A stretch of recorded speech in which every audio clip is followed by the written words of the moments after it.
Assalamualaikum warahmatullahi wabarakatuh.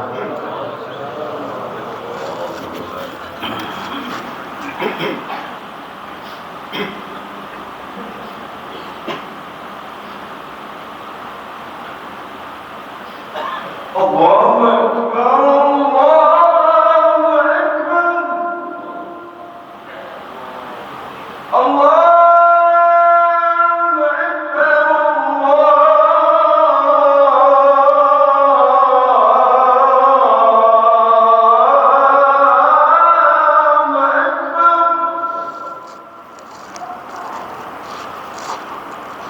Asyhadu an la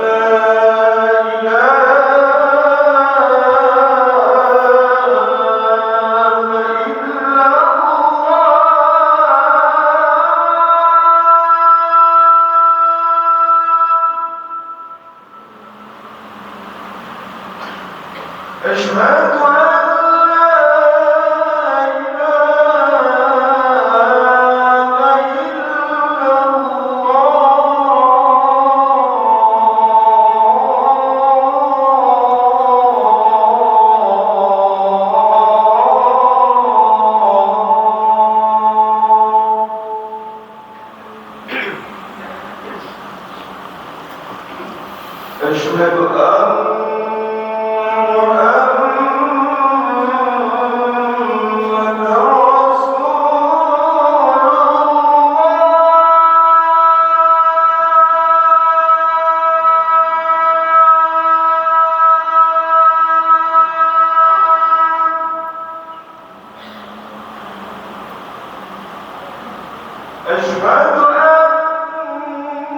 إلا الله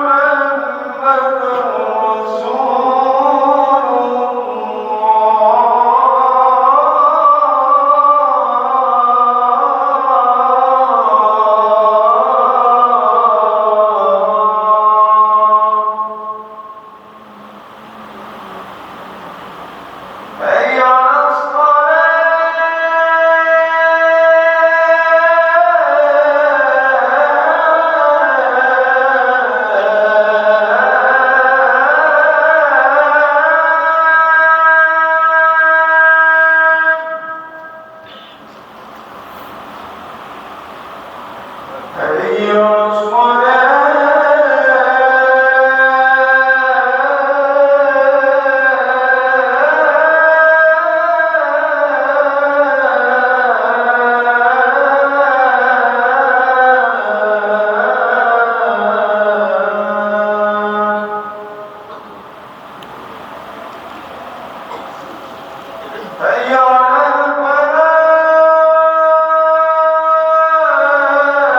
Alhamdulillahirabbil alamin نحمده ونستعينه ونستغفره ونعوذ بالله من شرور أنفسنا ومن سيئات أعمالنا من يهده الله فلا مضل له ومن يضلل فلا هادي له أشهد أن لا إله إلا الله وحده لا شريك له وأشهد أن محمدا عبده ورسوله لا نبي بعده اللهم صل وسلم وبارك على محمد وعلى آله وصحبه ومن تبعه بإحسان إلى يوم الدين فيا عباد الله أوصيكم وإياي بتقوى الله فقد فاز المتقون قال الله تعالى في القرآن الكريم أعوذ بالله من الشيطان الرجيم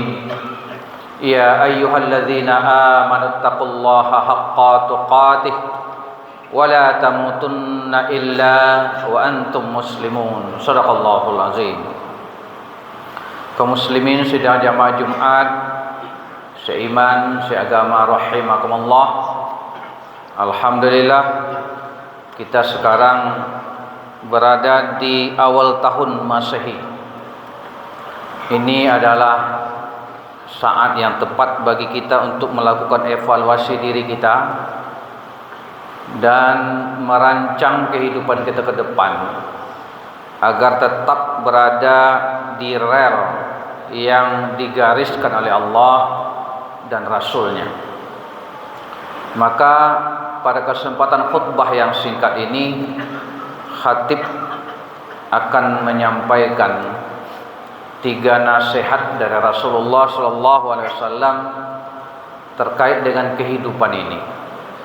Mudah-mudahan dengan mendengar, memahami kembali apa yang disampaikan Rasul ini akan membantu kita untuk istiqomah dalam keimanan dan keislaman kita. Yang pertama, kaum muslimin rahimakumullah, suatu ketika Umar bin Khattab memasuki kamar Nabi, rumah Nabi. Nabi waktu itu sedang berbaring di dipannya yang terbuat dari anyaman pohon kurma, anyaman daun kurma. Karena itu ketika beliau bangkit, ketika Umar datang, jejak daripada jalinan daun kurma itu menempel di punggung beliau.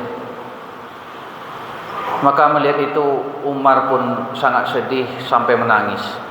Ya Rasulullah, kenapa kehidupanmu seperti ini?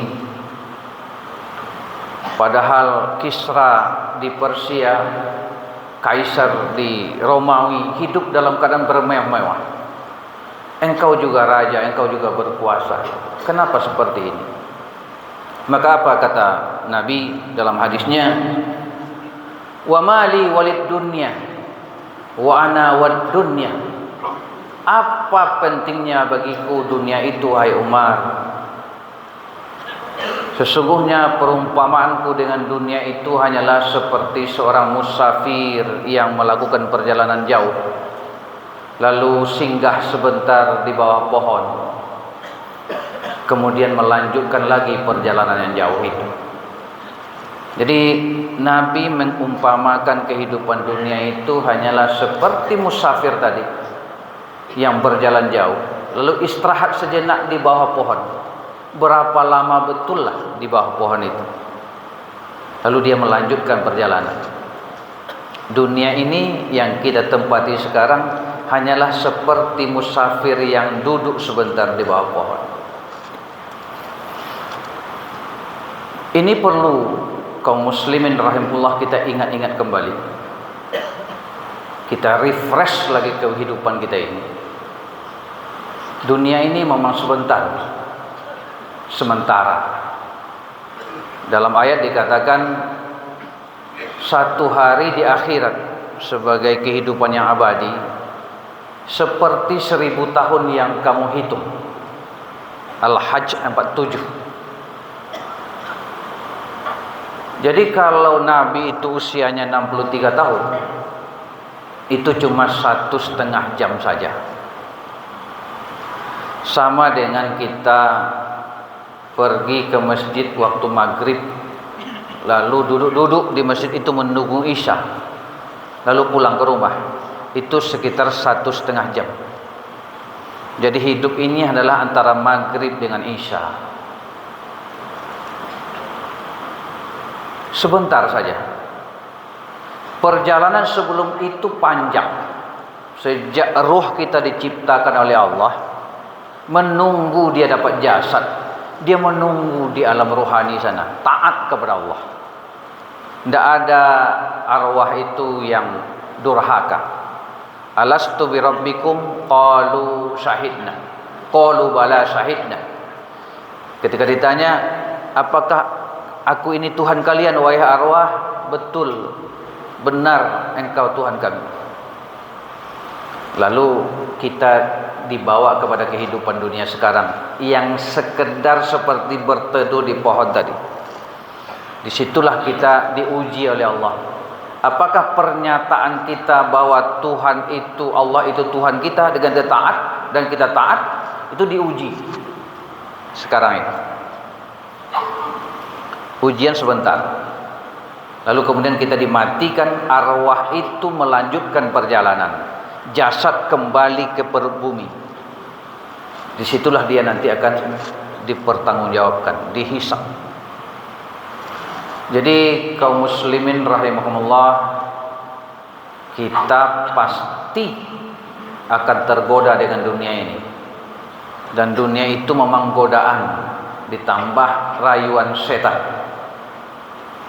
Ingat itu, hidup sebentar dan sementara. Lalu apakah kita membenci dunia, tidak boleh menikmatinya, tidak boleh meraihnya? Silahkan. Nabi juga punya sahabat yang kaya raya, yang setiap hari berderma membantu dakwah beliau. Tapi ingat, semua yang kita kumpulkan di dunia itu mesti dalam rangka persiapan kita untuk akhirat, bukan untuk menikmatinya di dunia ini. Ketika hati kita, perhatian kita sudah melenceng kepada menikmati dunia, itu tanda-tanda pengaruh dunia dan setan itu berbekas dalam diri kita. Itu yang pertama. Yang kedua, kaum muslimin rahimahullah, Nabi mengatakan bahwa dunia ini adalah permainan dan senda gurau, ujian. Innama hayatud dunya illa la'ibun wa lahwun. Tiadalah kehidupan dunia ini kecuali la'ib wa lahwun.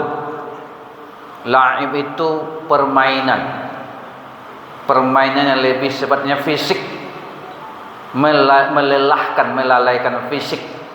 Lahwun, permainan yang melelahkan jiwa. Orang main sepak bola itu lelah fisiknya, itu la'ib. Jiwanya juga lelah, apalagi kalah. Dan biasanya yang lebih lelah jiwanya penonton. Dia tidak ikut bermain, tapi ikut dalam keributan, tawuran. Kenapa? Lelah jiwanya, timnya kalah. Begitulah kehidupan ini. Kalau kita hanya hidup untuk dunia, kita cari uang, kita cari harta, lelah, pergi pagi pulang sore. Kita cari kedudukan, kita cari kehormatan, kita bertanding dalam pilkada, pilpres, pilek, lelah.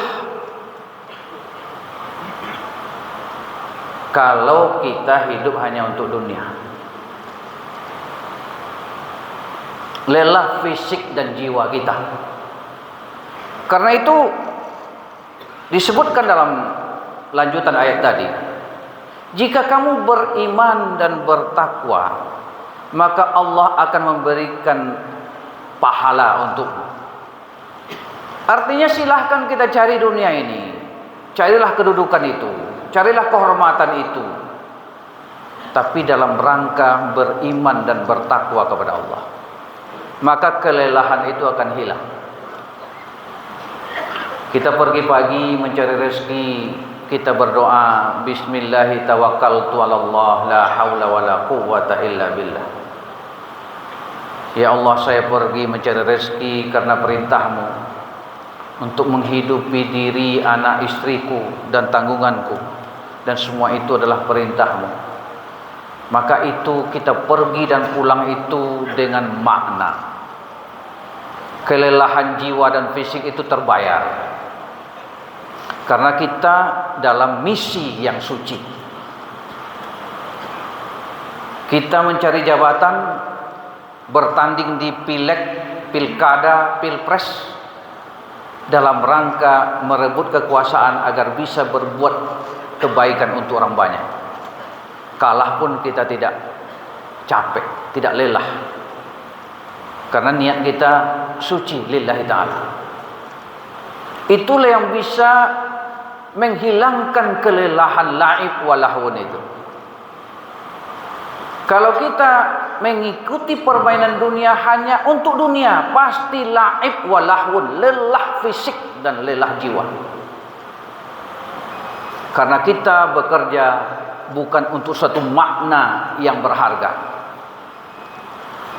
Karena itu maknailah apa yang kita kejar itu dengan lillahi ta'ala. Itu yang membuat kita tidak lelah, kita merasa bermakna, dan kita pun puas dengan hasilnya, berapapun yang diberikan oleh Allah Subhanahu wa ta'ala. Itu yang kedua. Yang ketiga, nasihat Nabi itu adalah berbekal untuk akhirat. Hidup ini untuk berbekal. Ujian. Berapa soal yang terjawab. Jadi hidup yang sebentar, yang 1,5 jam tadi, kita disuruh memilih-memilih. Seperti ujian anak SD, SMP, ujian kuliah. Pilihan. Mana pilihan yang benar, itulah yang menjadi bekal kita. Pilihan yang salah, itulah yang jadi masalah. Karena itu ingat, berbekal untuk akhirat. Kata Nabi dalam hadis, Al-Kais man dana nafsahu wa amila lima ba'dal maut. Orang yang pintar dalam hidup ini adalah orang yang mengevaluasi dan mengendalikan dirinya dan beramal untuk akhirat. Karena dia tahu bahwa tujuan hidup yang sebentar itu hanyalah untuk menguji kita, pilihannya benar apa salah. Pilihannya ke masjid atau ke night club. Pilihannya menikahi wanita yang suci atau WTS. Pilihannya minum kopi, minum teh, minum sirup atau minuman keras. Pilihannya yang syariat atau yang riba. Kan gitu.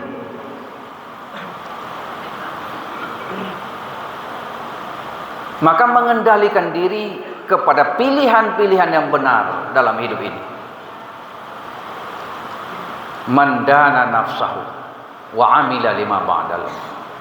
Wal ajis, orang yang lemah, orang yang kalah, orang yang bodoh dalam hidup ini adalah man atba'a nafsahu hawaha wa tamanna 'ala Allah.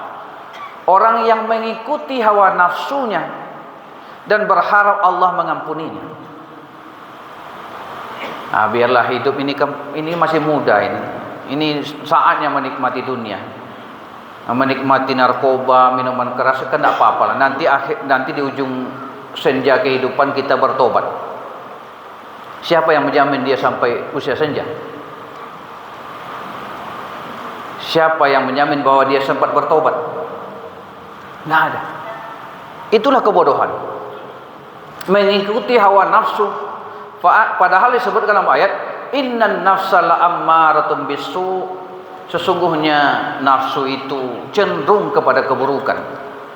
Jadi kalau kita biarkan pertimbangan-pertimbangan hidup kita dilandasi keinginan hawa nafsu, pasti ujungnya pilihan yang salah, bukan pilihan yang benar. Pasti itu. Karena itulah karakteristik dari nafsu. Nah, karena itu kita diingatkan oleh Nabi dalam hadis tadi, cerdaslah dalam hidup ini. Kadang-kadang kita dibawa kepada wacana, diskusi, pikiran dalam hidup ini bahwa nikmatilah dunia ini. Kapan lagi saatnya? Sehingga kita terbuai dengan itu semua. Melupakan hakikat kehidupan, mengumpulkan amal sebanyak-banyaknya. Jadi kaum muslimin rahimahullah, melalui hadis tadi Rasul mengajak kita untuk hidup secara cerdas. Orang yang rajin sholat, rajin ke masjid itu cerdas. Orang yang membuang-buang waktu untuk dunia tanpa ingat akhirat, itulah yang bodoh. Walaupun dia merasa modern, merasa mengikuti gaya hidup zaman sekarang, tapi itulah kebodohan. Jahiliyah itu bukan orang yang tidak pintar kali-kali matematika, bukan orang yang tidak pintar ilmu pengetahuan teknologi. Jahiliyah adalah orang yang bodoh dengan makna hidup. Mau dibawa ke mana hidup ini? Orang yang bodoh tentang itu, itulah yang jahiliyah. Makanya orang-orang Arab zaman Nabi bukannya tidak tahu teknologi, bukannya tidak kaya, bukannya tidak berbudaya, syairnya tinggi, tapi mereka jahiliyah karena tidak paham dengan makna dan tujuan hidup itu. Demikianlah 3 nasihat Nabi. Semoga nasihat-nasihat dasar ini semakin segar dalam ingatan kita, dan itulah yang akan menjamin keselamatan kita hidup di dunia dan di akhirat. Fa'tabiru ya ulil absar la'allakum turhamun.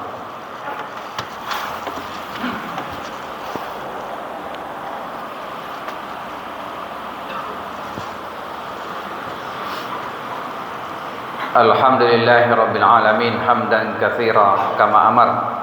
Asyhadu an la ilaha illallah wahdahu la syarika lah, wa asyhadu anna Muhammadan abduhu wa rasuluhu la nabiyya ba'dah. Allahumma shalli wa sallim wa barik ala Muhammadin wa ala alihi wa sahbihi ajma'in. Fa ya ibadallah, usikum wa iyaya bittaqullah faqad fazal muttaqun.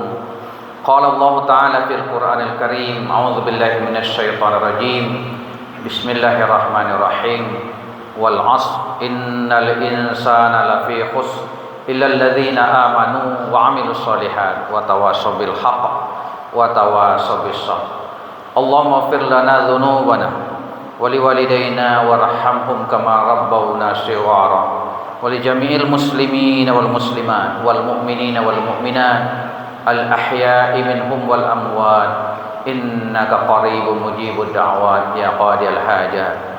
Rabbana zalamna anfusana wa illam taghfir lana wa tarhamna lanakunanna minal khasirin.